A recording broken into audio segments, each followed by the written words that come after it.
Bismillahirrahmanirrahim. Alhamdulillahi rabbil alamin. Wassalatu wassalamu ala rasulina Muhammadin wa ala alihi wa ashabihi ajma'in. Allahumma rabbi yassir wa la tu'assir, rabbi tammim bil khair. Allahumma rabbi shrah li sadri wa yassir li amri wahlul 'uqdatam min lisani yafqahu qawli. Amma ba'd. Assalamu alaikum wa rahmatullahi wa barakatuh.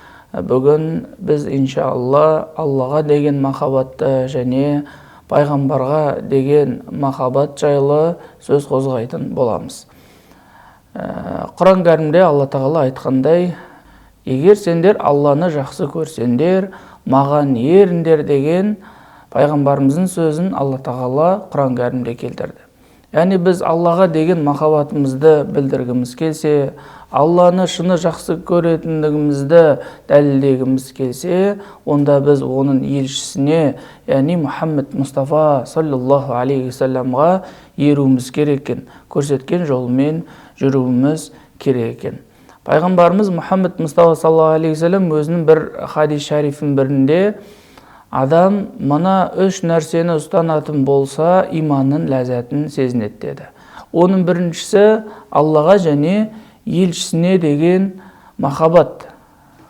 Қандай бір мәселе болсын, ең бірінші кезекте Алланы және оның елшісін әрбір мұсылман адам бірінші кезекте қоя білу керек екен. Және екінші мәселе, егер де біреуді жақсы көретін болса, тек Алла разылығы үшін жақсы көрсе, ол да иманның ләззатын сезінеді екен.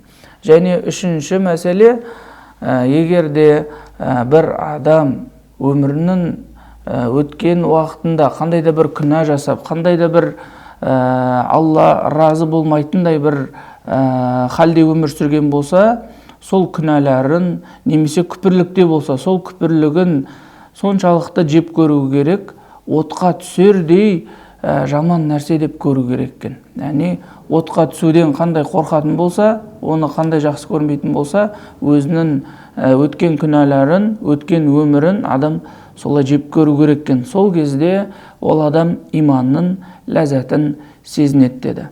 Және әрбір мұсылман адам Алланы және оның елшісін жақсы көрумен қатар барша мұсылмандарды жақсы көру керек екен.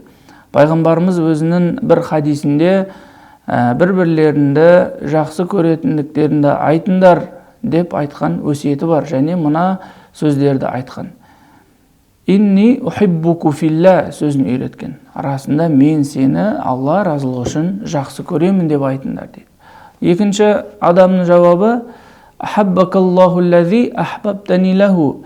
Сен мені кім үшін жақсы көрсең, ол да сені жақсы көрсін деп жауап берсін деп пайғамбарымыз саллаллаху алейхи вассалам үйретіп кеткен екен.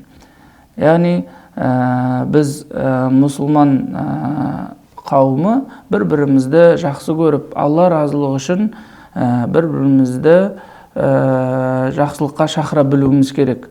Алла не жақсы көрсе, соны досымызға, бауырымызға насихаттауымыз керек. Алла бір нәрсені тыйса, оның елшісі бір нәрсені тыйса, біз ол нәрсені бауырымыздан көруді қаламауымыз керек екен. Және пайғамбарымыз саллаллаху алейхи вассалам сахабаларына бір сөзді айтқан кезде сахабалары қатты қуанды. Кімді жақсы көретін болса, сонымен бірге ақыретте болады деді.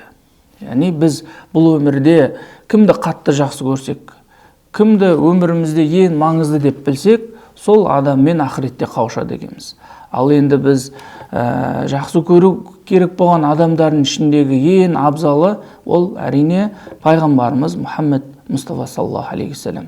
Сол пайғамбарымызды шынайы жақсы көріп, пайғамбарымыздың соңынан ерген ізгілерді де жақсы көріп, біз ақыретте солармен бірге боламыз деп үміт етуіміз керек екен. Міне осы махаббат, осы ғашықтық нағыз жоғары деңгейдегі махаббат сезім десек болады.